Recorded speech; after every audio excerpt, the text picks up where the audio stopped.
দুর্ঘটনার মধ্যে দিয়ে বাংলাদেশে ঈদ উল ফিতর অতিবাহিত হয়েছে। ঈদ মানেই আনন্দ এবং খুশি, কিন্তু বাংলাদেশের বর্তমান সামাজিক, রাজনৈতিক এবং অর্থনৈতিক পরিস্থিতি এমন নৈরাজ্যকর যে এখানে মানুষ ঈদের আনন্দ এবং খুশির জন্য তেমন কিছু উপভোগ করতে পারেনি। দ্রব্যমূল্যের চরম ঊর্ধ্বগতি, সাধারণ মানুষ, বিশেষ করে নিম্ন আয়ের মানুষ, নিম্ন মধ্যম আয়ের মানুষ, শ্রমজীবী মানুষ, তাদের পক্ষে একটু উন্নত মানের খাবার তৈরি করার জন্য যে সঙ্গতি দরকার সে সঙ্গতি ছিল না। পেঁয়াজ, মরিচ, রসুন, চিনি, পোলায়ের চাল থেকে শুরু করে সব কিছু যেন সাধারণ মানুষের নাগালের বাইরে ছিল। এক অসম্ভব কষ্টের এবং দুঃখের সময় অতিবাহিত করেছে এদেশের সাধারণ মানুষ। এই যে রমজান মাস এবং এই ঈদ তারা এইভাবেই অতিবাহিত করেছে। এর মধ্যে আপনারা জানেন, গতকাল প্রধানমন্ত্রী বলেছেন যে বিএনপি নাকি 1000 ইফতার পার্টি করেছে। বিএনপি তো ককটেল পার্টি করেনি, বিএনপি ইফতার পার্টি করেছে। ইফতার মাহফিল বা ইফতার পার্টি এটা হচ্ছে ধনী গরিব নির্বিশেষে আশেপাশের যারা মানুষ তাদেরকে নিয়ে এটা করে এবং যুগ যুগ ধরে এটি করা হয়েছে। এটা একটা ধর্মীয় অনুষ্ঠানের রীতিতে পরিণত হয়েছে। এখানে অনেক মানুষ, অনেক গরিব মানুষ, ভিক্ষুক যারা এই ইফতার পার্টিতে অংশগ্রহণ করে তারা ক্ষুধা নিবৃত্ত করে। তাদের যে সিয়াম সাধনা, তারা যে রোজা রাখে, সেই রোজার জন্য সারা দিন রোজা রাখার পর, না খেয়ে থাকার পর খাবারের সংস্থান অনেকে থাকে না, এই ইফতার মাহফিলের মধ্যে সেই খাবারের সংস্থান হয়। সেটিকে প্রধানমন্ত্রী ব্যঙ্গ করছেন। আমরা ইফতার মাহফিল, সিয়াম সাধনার মধ্যে দিয়ে অনেক মানুষকে, ধনী গরিব সব মানুষকে নিয়ে ইফতার মাহফিলে আমরা বিশ্বাসী। আমরা ককটেল পার্টিতে বিশ্বাসী না, আমরা ইফতার পার্টিতে বিশ্বাসী। দলের অনেক নেতাকর্মী যারা দীর্ঘদিন কারাগারে ছিলেন, এই সম্প্রতি তারা কারাগারে ছিলেন, কারাগার থেকে অনেকে বেরিয়ে এসছেন, যাদের অনেকের ব্যবসা বাণিজ্য কেড়ে নেওয়া হয়েছে, যারা পথের ফকিরে পরিণত হয়েছে, তাদেরকে সাথে নিয়ে দলের বিভিন্ন ইউনিট তারা ইফতার পার্টি করার চেষ্টা করা হয়েছে। এই জন্য আমরা গর্বিত যে এই দুঃখ দুর্দশার মধ্যে, এই বেদনার মধ্যে আমরা নিজেরা সিয়াম সাধনার মাধ্যমে সারাদিন রোজা রেখে আমাদের ঘনিষ্ঠ লোকজনদেরকে নিয়ে আমরা ইফতার মাহফিল করেছি। এই জন্য আনন্দিত। আমরা আওয়ামী লীগ যে ককটেল পার্টিতে বিশ্বাস করে সেটাতে আমরা বিশ্বাস করি না। বন্ধুরা, ওবায়দুল কাদের সাহেব তিনি বলেছেন যে এবারের ঈদ নাকি খুব স্বস্তিদায়ক। এবারের ঈদ স্বস্তিদায়ক ওবায়দুল কাদের সাহেবের কাছে, এবং ওবায়দুল কাদের সাহেবের যে তার যে দল, ক্ষমতাসীন দল, তাদের কাছে স্বস্তিদায়ক। কারণ তাদের অর্থ, বিত্ত, টাকা এর কোনো অভাব নাই। তারা দেশে বিদেশে অনেক অর্থবিত্তের মালিক হয়েছে। তাদের কাছে এটা স্বস্তিদায়ক, আনন্দদায়ক হতে পারে। তাদের তো খুশির শেষ নাই। জনগণের সঞ্চিত টাকা আজকে বিভিন্ন প্রজেক্টের নামে তাদের লোকরাই লুটপাট করেছে। তাদের লোকরাই এই টাকা দিয়ে কোথাও বেগম পাড়া করেছে, কোথাও সেকেন্ড হোম করেছে, এবং অনেক দামি দামি বাড়ি বানানো হয়েছে অস্ট্রেলিয়া, সিডনিতে, কানাডাতে, ইউরোপে, সিঙ্গাপুরে, প্রত্যেক বিভিন্ন জায়গায়, বিভিন্ন উন্নত দেশে। এমনকি আওয়ামী লীগের ঘনিষ্ঠ লোকজন, ক্ষমতাসীন দলের যারা অত্যন্ত ঘনিষ্ঠ, তারা বিদেশে কেউ কেউ শ্রেষ্ঠ ধনীদের তালিকাতেও অংশগ্রহণ করেছে। আর এদিকে আমাদের পোশাক শ্রমিক, আমাদের শিক্ষার্থীরা এবং আমাদের শ্রমজীবী মানুষ, তার যে সামান্য সঞ্চয়, সেই সঞ্চয় এখন নিঃশেষের পথে। আপনারা আজকে গণমাধ্যমে দেখেছেন তারা যে ঈদে কিছু কেনাকাটা করবে, তার জন্য যতটুকু সঞ্চয় এই পোশাক শিল্পের শ্রমিকরা, এমনকি যারা শিক্ষার্থী, যারা লেখাপড়া করে, তারা যে অল্প কিছু বাবার কাছ থেকে নিয়ে, মায়ের কাছ থেকে নিয়েই কিছু কিছু সঞ্চয় করে, সেগুলো তাদের কাছে নেই। শ্রমজীবী মানুষ যারা রিক্সা চালায়, যারা ভ্যান চালায়, যারা সিএনজি চালায়, তাদের যে সামান্য সঞ্চয় সেটাও তারা ভেঙে শেষ করে ফেলেছে।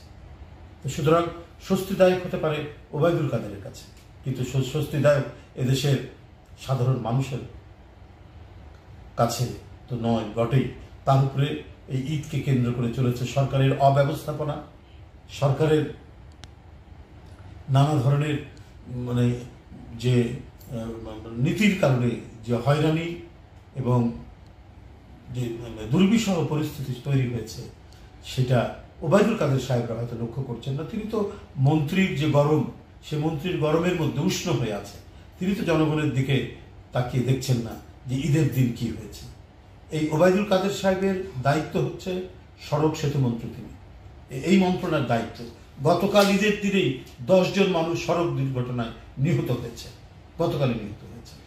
এমনকি লঞ্চে করে নিজের বাড়িতে যাচ্ছেন গতকাল ঈদের দিন মনে করেছে যে অনেকেই যে এই দিন রাশ কম থাকবে, তাই তারা ঈদের দিন যাওয়ার চেষ্টা করেছেন। এক পরিবার, বিল্লালের পরিবার, আপনার লঞ্চ ছাড়ার সাথে সাথে বেপরোয়া গতিতে আপনার লঞ্চ চালানোর কারণে আপনার এক পরিবারের 3 জন সহ প্রায় 5 জন মারা গেছে। তাহলে ওবায়দুল কাদের সাহেব, আপনার স্বস্তি থাকতে পারে, আপনার নেতাদের স্বস্তি থাকতে পারে, মন্ত্রীদের স্বস্তি থাকতে পারে, কিন্তু সাধারণ মানুষের স্বস্তি নেই। অনেকদিন মাকে দেখতে যাওয়ার জন্য যে ব্যাকুলতা নিয়ে গতকাল ঈদের দিন সে বেরিয়েছিল, সে লাশ হয়ে ফিরে আসলো। এই ঢাকা শহর যেন আগুনের নরককুণ্ড। কয়েকদিন আগে বেলি রোডে, তার আগে বিভিন্ন ইন্ডাস্ট্রিতে ঈদের দিনও অগ্নিদগ্ধ হয়ে প্রায় 6-7 জন মানুষ এখন কাতরাচ্ছে। তাদের জীবন এখন আশঙ্কাজনক। তো এই তো উপহার সরকারের পক্ষ থেকে, কারণ সরকার তাদের অব্যবস্থাপনার কারণে, তারা চোখ অন্যদিকে ফিরিয়ে রাখার কারণে জনগণের যে দুরবস্থা, এই দুরবস্থার দিকে তারা চোখ দেননি। কারণ তারা জনগণের প্রতি তো দায়বদ্ধ নন, তারা ভোটারদের কর্তৃক নির্বাচিত নন, প্রকৃত ভোটারদের কর্তৃক নির্বাচিত নন। শেখ হাসিনার সিলেকশনের এই সরকারের এই পার্লামেন্টের এমপি হচ্ছে শেখ হাসিনার সিলেকশনে, মন্ত্রীরা হচ্ছে শেখ হাসিনার সিলেকশনে। তো এদের দায়বদ্ধ থাকবে কেন, এদের জবাবদিহিতে থাকবে কেন? ওরা কোনো কিছু পাত্তাই দেয় না কোথায় কি হলো না হলো, কারণ ওদের জবাবদিহিতে একমাত্র শেখ হাসিনার কাছে।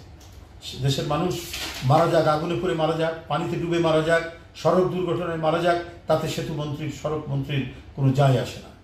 কিন্তু তিনি বলে দিলেন একটি কথা। তো বন্ধুরা আমার,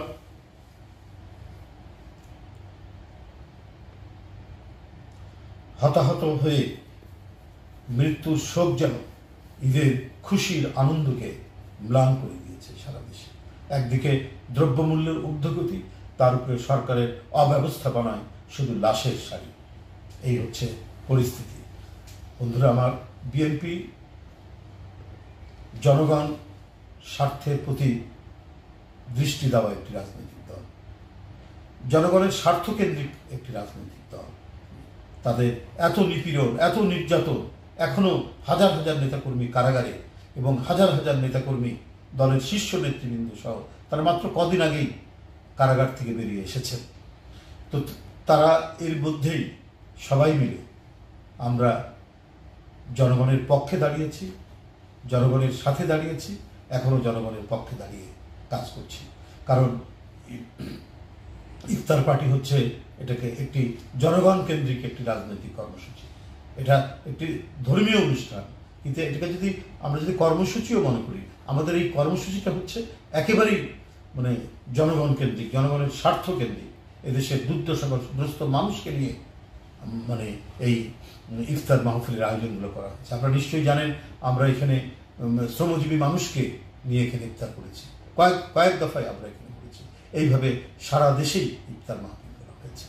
সুতরাং আমরা সারা দিন রোজা রেখে যারা ক্ষুধার্ত মানুষ, নিরন্ন মানুষ, যাদের ইফতারি কেনার সঙ্গতি নেই, যারা পেঁয়াজ মরিচ কিনে একটা বড়া বানাতে পারে না, একটা বেগুনি বানাতে পারে না, তাদেরকে নিয়েই ইফতার মাহফিলগুলো হয়েছে, ইফতার পার্টি হয়েছে।